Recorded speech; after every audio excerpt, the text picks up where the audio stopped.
Joining us now on the line from New York City, Richard Sennett. He is the author of, most recently, Together, The Rituals, Pleasures, and Politics of Cooperation. And Richard, it's good of you to join us on TVO tonight. How are you? Very well, thank you. Glad to hear it. I'm going to quote you back to you, and then we'll pull a question out of that first quote. This is from your book. Today, the United States has become an intensely tribal society, people adverse to getting along with those who differ. But Europeans certainly can't feel smug about this. Tribalism, in the form of nationalism, destroyed Europe during the first half of the 20th century. A half-century later in the Netherlands, once so inclusive, now has its version of American talk radio, where the mere mention of the word Muslim triggers a Wagnerian onslaught of complaints. Tribalism couples solidarity with others like yourself to aggression against those who differ. This is a natural impulse, since most social animals are tribal. And so begins a fairly sobering assessment, and one that doesn't immediately suggest that more solidarity or perhaps more cooperation is what's needed to ail modern society. So let's just start here. How does the cooperation of this tribalism compared to the kind of cooperation that you are interested in? Well, I'm interested in how people who are different can get along with each other. And that's a kind of complex form of cooperation. It's not cooperating with people who are like you, but people who are differ from you in their class or their ethnicity, their religion, and so on. And it's a difficult kind of cooperation. It's also rather fragile. There's societies where people have gotten along for decades with each other, and suddenly that kind of living together suddenly will collapse. This would happen in Beirut, for instance, on the onset of its civil war. So there's a little difference, I think, between cooperation and solidarity. Solidarity is getting along with people whom you know, you understand. But as modern society gets more complex, the problem is that we have to learn how to get along with people whom we don't understand or even don't like. Let's just make sure we're speaking the same language here. I appreciate your definition of solidarity, but your definition of cooperation then includes what? It would be things like respecting the privacy of others, to when you're not putting pressure on them to instantly connect to you. It means in having a discussion, not necessarily with arguing other people into the ground, like a kind of aggressive combat, but listening to what they say. It's a complex set of skills that allow people who need to share the same space or work in the same kind of office to get along without constantly demanding that they're all on the same page. And that's really what I've tried to explore in my book. That's a real modern problem. We have much more mixed, complicated, mobile societies than our parents or grandparents knew. And it makes new demands on us for getting along with other people. Having looked at it, do you see cooperation as an antidote to tribalism? It can be, absolutely. It means that you have, ironically, a weaker bond to other people, but a more tolerant one. Think about, for instance, people in big cities. It's pretty hard to be tribal in a big city. All mixed up. Canadian cities like Toronto are a kind of hodgepodge of different sorts of people. To the extent that people think they belong to the same city, that they've got to learn how to live together, they'll be less tribal, which, you're paying a price for that. You have a less intense relationship to other people. You're more oriented to strangers, but you're more able to manage what you're doing. I have to say, the reason that I got interested in this was I've been studying modern workplaces for the last 15, 20 years, and I've been particularly studying the new economy, which is largely a globalized business, people moving around from place to place, the work changing. It's a constant mixture different kinds of people doing changing tasks. And in those kinds of businesses, tribalism doesn't serve you very well. You need to have a more complex set of social skills that allow you to navigate this kind of global new economy. I must say, Richard, I love the cover of the book. I don't know how responsible you were for the picture there, but that picture... I chose it. You did. Well, that's a good choice, because if there were one image that could kind of express the word together or the word cooperation, all of those 1, 2, 3, 4, 5, 6 people working on that staircase that's a great image. So describe, if you would, cooperation. Well, you do actually in the book describe cooperation as a skill and as a set of skills. Now that picture shows one kind, so amplify on that a bit if you would. It's an amazing picture. This is taken of a group of young ex-slaves in the U.S. who they leave home and they go to a place called the Hampton Institute, where they are learning a trade. In the case of this image, carpentry. And the issue for them is these are people who don't know each other. They're all gathered together at the Hampton Institute, and there's no master. They've got to learn how to get along with each other without a boss, with a whip in hand saying, do it, get it done. And the amazing thing about this Hampton Institute, it took, when we think about African Americans, we think of them as one group. In fact, they're a very, very diverse group of people who were stolen from different tribes, who moved around the South a lot, sold from one master to another master. They're strangers to each other. So what you're seeing in that picture is a group of people who all have the same skin color, who may not even speak the same tribal language, who are free. And suddenly they've got to make this situation work. And that's a challenge of cooperation they have with each other. How can they work together without really knowing each other? And I'd say they're a kind of, in an odd way, they're a kind of model for the problem that we're seeing increasingly for people from, very different kind of origins in the work world. People who don't know each other, who've got to work together, often without much direction or solidarity or, rule from above. Well, I was going to say that... that's what that picture's about. Sure. I was going to say that picture does demonstrate the skills of cooperation. And one of the things that you tell us in your book is that we, I guess, as a society, are losing those skills of cooperation. What's working against us here? Well, the main thing that's working against us is economics. I'm a recovering Marxist, so I don't want to give you a whole rap about this. But in the same measure that the global economy has expanded to include more and more strangers having to relate to each other, it's individualized people more and more in competitive and aggressive ways. I give an example in my book, for instance, of when people work on teams in finance or in high tech. Those teams stay together for the ones I've studied, at least 6 to 8 months. Everybody talks about the value of teamwork, but in fact people are watching their back. They're not there together with each other for long periods of time. It's a high pressure environment.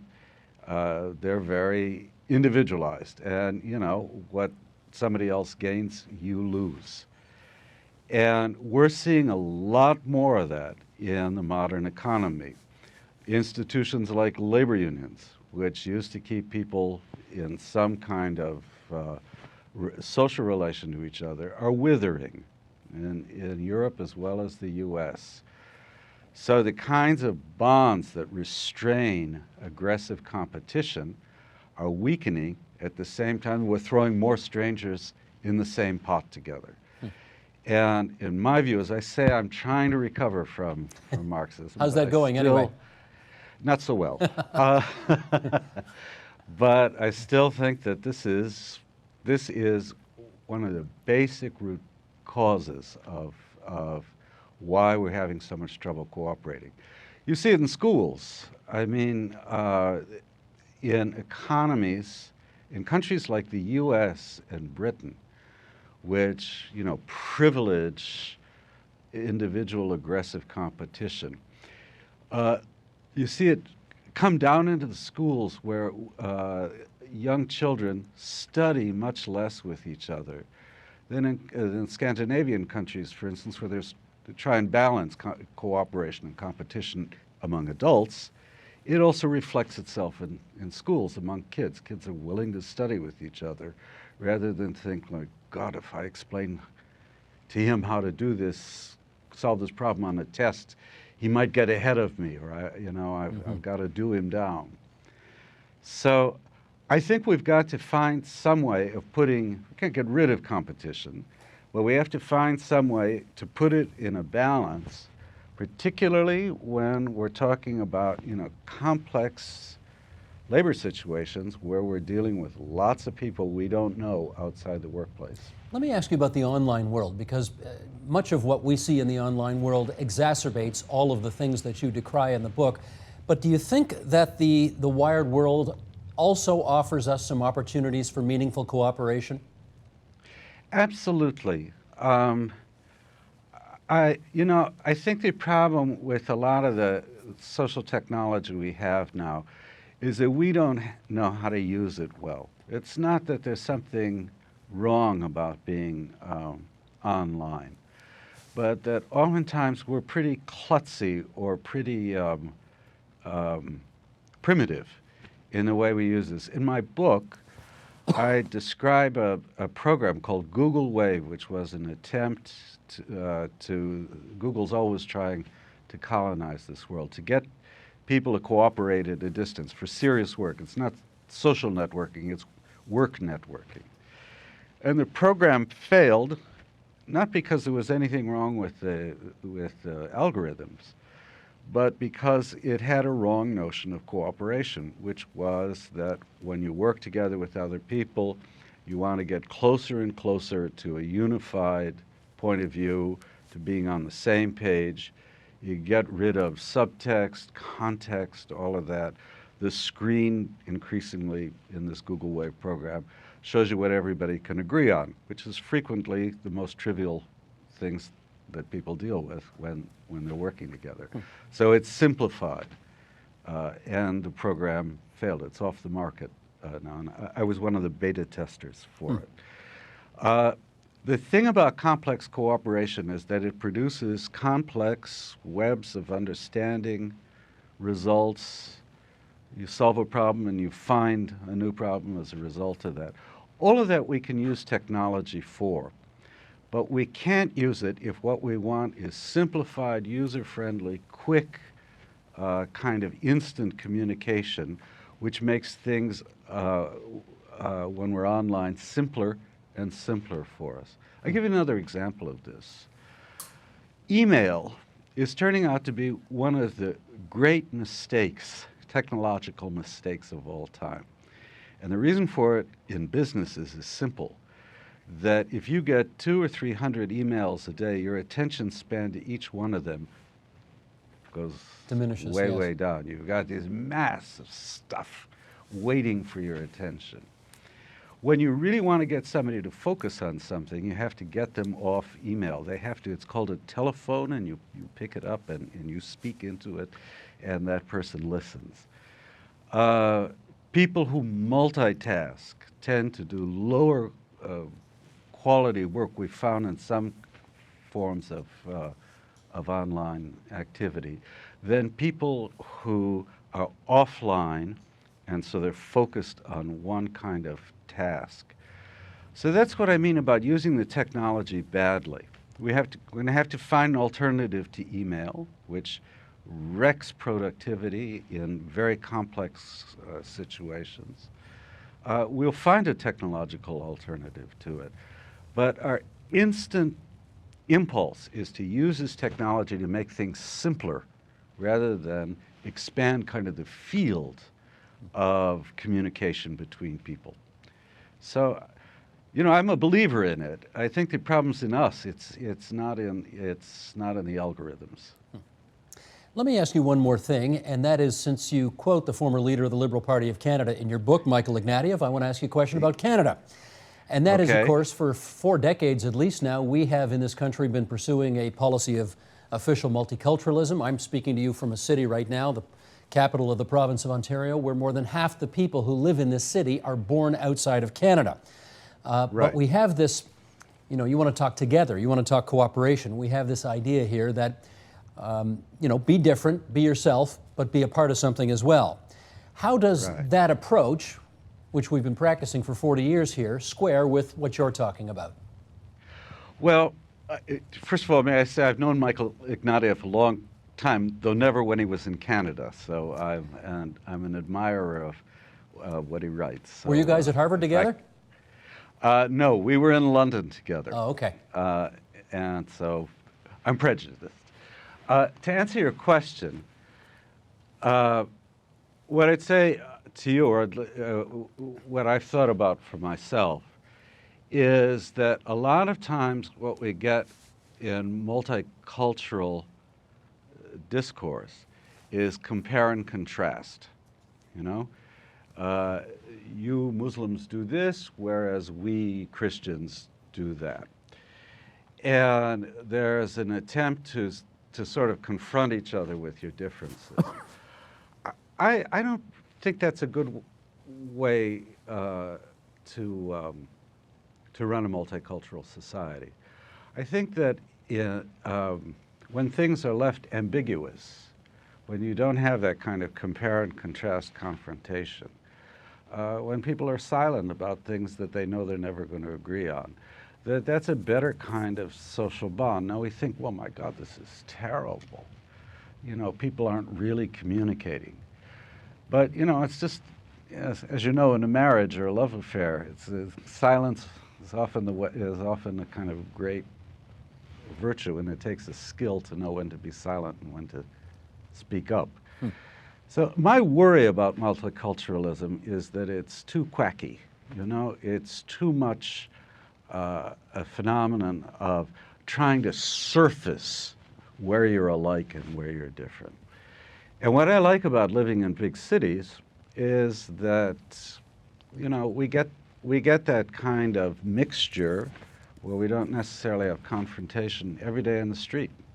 We don't, we're just mixed together, or we get it in work or on public transport. And we have lots of experiences of multiculturalism that work, but they're mostly nonverbal, and they're physical. Get it in sports too. So, I think you Canadians you've done a pretty good job, from my standpoint as somebody who lives in Britain, of making multiculturalism work. You're not confrontational. In Britain, we tend to be a lot more confrontational about who are you, which I think is the wrong way to go about it. We'll take the compliment. Thank you very much. Let me just say that I have enjoyed our time together. Let me offer you continued good wishes on getting over your Marxist past. And let me... it's hopeless. I'll go to my grave with it. Well, we'll still wish you luck anyway. And we remind everybody the name of your book is Together, The Rituals, Pleasures, and Politics of Cooperation. Richard Sennett, great pleasure having you on the line from New York City. Thanks for inviting me. Support Ontario's public television. Donate at tvo.org.